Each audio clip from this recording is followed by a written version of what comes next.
विमल, पोलो, जोबा केसरी, हर पल मनाओ केसरी त्योहार। देखिए साहब, डील जो होती है उसमें आप डील का मतलब उस शब्द में ही ये है कि थोड़ा हमको फायदा हो, थोड़ा हम दबे, थोड़ा आपको फायदा हो, थोड़ा आप दबे, दोनों को जहां म्यूचुअल अंडरस्टैंडिंग हो। अमेरिका इसलिए भारत के साथ डील तो करेगा नहीं कि भारत की शर्तों पर ही करे, और भारत भी अमेरिका के साथ डील इसलिए तो करेगा नहीं कि सब अमेरिका की शर्तों पर करे। आप जो बात कह रहे हैं वो मोटे तौर पर ये जो माना गया कि इस ट्रेड डील से भारत के ज़्यादातर किसानों के जो सरकार जब कह रही है कि हमने पोल्ट्री पर कोई मसला नहीं, डेयरी पर कोई मसला नहीं, चावल पे कोई मसला नहीं, दाल पे कोई मसला नहीं, गेहूं पर कोई मसला नहीं, माने 95 आप लाल ज्वार,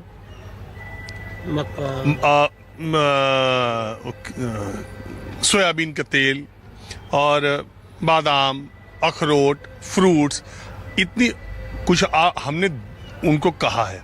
और सरकार के लोगों का ये कहना है कि बादाम, अखरोट, बादाम तो 80% हम अभी भी आयात कर रहे हैं और अमेरिका से सबसे ज़्यादा बादाम आ रहा है।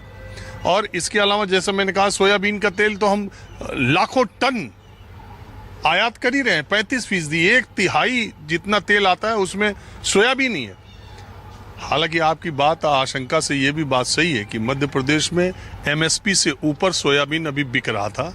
आज की खबर है कि एमएसपी से नीचे आ गया, तो किसानों को अभी, जबकि कुछ अभी ट्रेड डील खाली अभी कुछ ना आना शुरू हुआ ना जाना शुरू हुआ, और अमेरिका के किसानों को जो सब्सिडी मिलती है वो हम मैच कर ही नहीं सकते।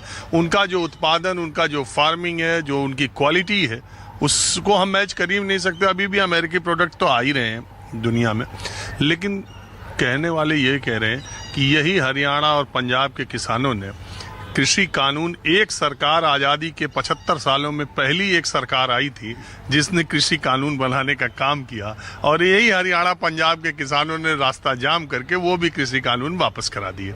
अब कोई सरकार किसानों के बारे में या कृषि कानूनों के बारे में सोच नहीं सकती। तो आपको लगता नहीं है कि आपको समय के साथ कदम ताल करना पड़ेगा, कुछ देखना पड़ेगा? अभी ट्रेड डील हुई नहीं, उसके पहले ही आप लोग सोच रहे हैं कि एकदम किसान मर जाएगा। देखिए, एकदम नहीं है। अब आपने बताया कि भाई इन चीज़ों का, इसके अंदर शब्द जो आया कि भाई ये चीज़, उसके अलावा अदर्स भी लिखा हुआ है, वो आज नहीं तो कल आ जाएगा, आज नहीं तो कल आएगा। और जब टैरिफ, उनका टैरिफ हम जब एक्सपोर्ट करेंगे तो उनकी तरफ तक घटा भी दिया और बिल्कुल ख़त्म भी कर देंगे, और हमारे ऊपर 18 कर दिया। तो ये तो डायरेक्ट दिखाई दे रहा है। और हर किसान की, वहाँ आज मेरे साथी हैं यहाँ, गुरप्रीत सिंह जी, इन्होंने ही बताया था कि इतना एक ह्यूज डिफरेंस है। सबसे छोटे किसान को 7 लाख रुपए का सब्सिडी सरकार देती है, और ऊपर तक जाते हैं तो लिमिट 2.25 करोड़ तक है। और यहाँ हमारी क्या है, एक 6,000 रुपये किसान के खाते में साल में डाला जाता है, और उसका डंका बजता रहता है कि प्रधानमंत्री आज किस्त जारी करेंगे, आज किस्त जारी करेंगे। जो आपको सिंचाई पर सब्सिडी हरियाणा में नहीं है, ये जो हमारी वो जो WTO की शर्त है, उसमें जो डेवलपिंग कंट्रीज हैं उसका जो क्लॉज है, उसके अंदर ये है कि भाई आप डायरेक्ट की बजाय इरिगेशन का या रास्ते का इलेक्ट्रिसिटी के माध्यम से जो दे रहे थे, ये वो सब्सिडी है। ये सब्सिडी अमेरिका में डायरेक्ट सब्सिडी है।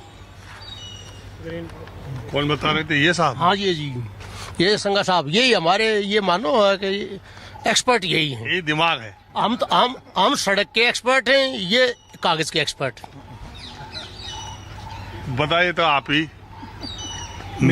मेरा नाम गुरप्रीत सिंह संगा है और मैं राजस्थान किसान मजदूर नौजवान सभा राज्यसभा का मेंबर हूं। और ये जो सड़क और दिमाग के मेल की बात हो रही थी, इसी सिलसिले में, और सड़क के किसान संगठन और राजनीतिक संगठन, हमारा दिमाग, उनका दिमाग, इन सबको लेकर आज एक जॉइंट मीटिंग हुई थी। उसी सिलसिले का एक पहला कदम था। इसको विपक्ष भी बहुत ज़्यादा ना देखे, सत्ता पक्ष भी इसको बहुत ज़्यादा ना देखे, हम भी उसको बहुत ज़्यादा ना देखें। लेकिन आपने जो अभी एक सवाल किया था, बड़ा इंटरेस्टिंग था कि अभी केवल 35% ही अभी फ़िलहाल भी आयात हो रहा है। तो आप देखिए, 1998 तक भारत इसके अंदर पूरा सेल्फ रिलायंट था। 1998 तक एक भी ऑयल का इंपोर्ट इंडिया में नहीं होता था। अचानक से अटल बिहारी वाजपेयी की सरकार आती है और अगस्त के अंदर आते आते ड्रॉप्सी आ गई। ड्रॉप्सी की बीमारी का स्केयर हुआ था और विद इन 2 महीने उसमें कोई 50-60 मौतें भी हुई थी कि इसमें आर्जीमोन नाम का एक बीज आता है, वो अचानक सरसों के तेल में आ जाता है और वो पैकेज्ड में नहीं आता है, गाँव का जो कोल्हू है उसके अंदर फंसकर वो आता है, उसके अंदर पिसकर वो आता है। तो रातों रात, अगर आपको ध्यान हो राजीव जी, वहाँ पर रातों रात कोल्हू बंद करवा दिए गए और पैकेज्ड का शोर मचाकर 1 महीने के अंदर 1 मिलियन टन सोयाबीन का तेल आयात किया गया था। देश के अंदर 85% ऐसी आबादी है आज भी जो कि बाजार में जाकर ये मांगती है सबसे सस्ता खाद्य तेल दे दो। तो उसके बाद एक बार तो सोयाबीन तेल आया, उसके बाद पाम ऑयल का इंपोर्ट होने लग गया, जो कि अमेरिकन सोयाबीन भी मूलतः है, सारा नहीं है, पर जीएमओ बेस्ड है। उसमें वो क्लैरिफिकेशन रखते ही नहीं है कि जीएमओ नॉन जीएमओ है। और दूसरा, जब ये पाम ऑयल, हमारे जो दर्शक हैं, हाँ, उनको ये, मैं जब बातचीत करता हूं तो मैं सोचता हूं कि उन तक पूरी बात के, अभी आपने जीएमओ कहा, जेनेटिकली मॉडिफाइड, हाँ जी, तो वो बताते चलिए कि ठीक है। क्या है उसका मतलब।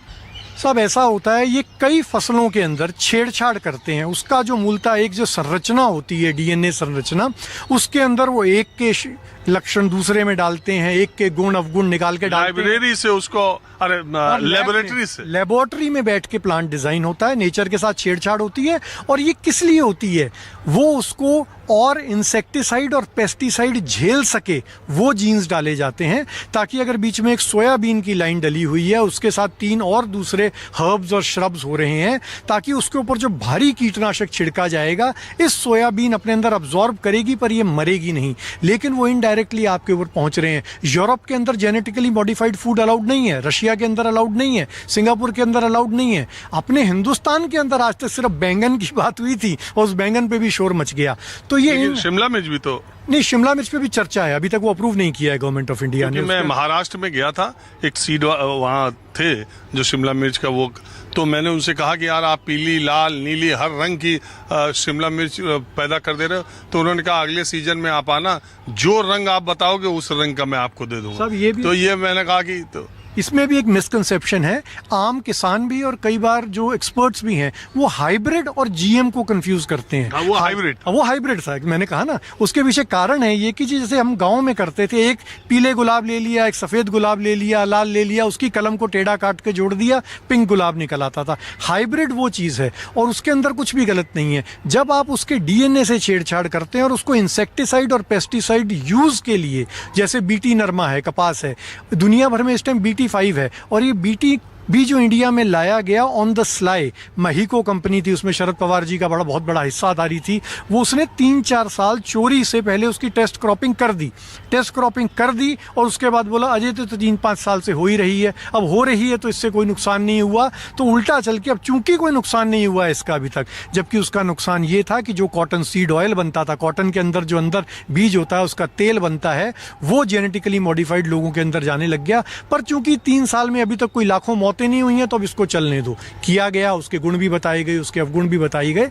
मेरा ये मानना है, मैं कहना ये चाहता हूं कि जिस बात को हाइप किया जाता है वो बात लोगों तक जल्दी पहुंच जाती है, और जो कंसर्न्स होते हैं आम किसान के, एक आदमी के, वो पहुंच नहीं पाते हैं।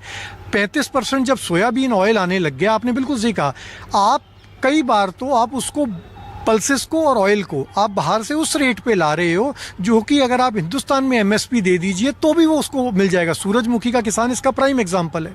यूक्रेन से कई मुल्कों से सूरजमुखी का तेल मंगाया जाता है उस रेट पे, जो कि अगर आप सूरजमुखी के किसान को यहाँ दे देंगे तो आपको पड़ जाएगा। लेकिन ऑन प्रैक्टिकल एक षड्यंत्र के तहत हम तो कहेंगे, उसके अंदर भारत के सूरजमुखी किसान को MSP नहीं दी जाती है। सरसों का आप हालत देख लीजिए, पाम ऑयल का पिछले साल फरवरी-मार्च के अंदर सरसों की फसल आने लग जाती है, भरतपुर साइड पे जल्दी आने लग जाती है। फरवरी के अंदर नोटिफिकेशन आती है कि पाम ऑयल अब 0 ड्यूटी पे इंपोर्ट होगा, क्योंकि फरवरी के एंड में सरसों की आने वाली है। 6500 रुपये पे जो सरसों आनी थी क्विंटल पे, वो 4000 रुपये पे गिर जाती है। 33% का ड्रॉप हो जाता है। वही कॉटन में राजू साहब ने बताया कपास बेल्ट से आते हैं, वहां पे सीधा ही 1500-2000 रुपये पर क्विंटल का। कपास में तो अभी अगस्त में जो किया उसका बहुत इम्पैक्ट पड़ा कपास के किसानों पर। लेकिन ट्रेड डील पर आपकी आपत्तियां क्या हैं? साहब पहली एकदम पॉइंटेड बताइए, तो मैं भी आपसे सवाल पॉइंटेड। इस सारी ट्रेड डील का पहला पॉइंट ही सिर्फ खेती से रिलेटेड था, बाकी सारे बाकी चीज़ों पे थे।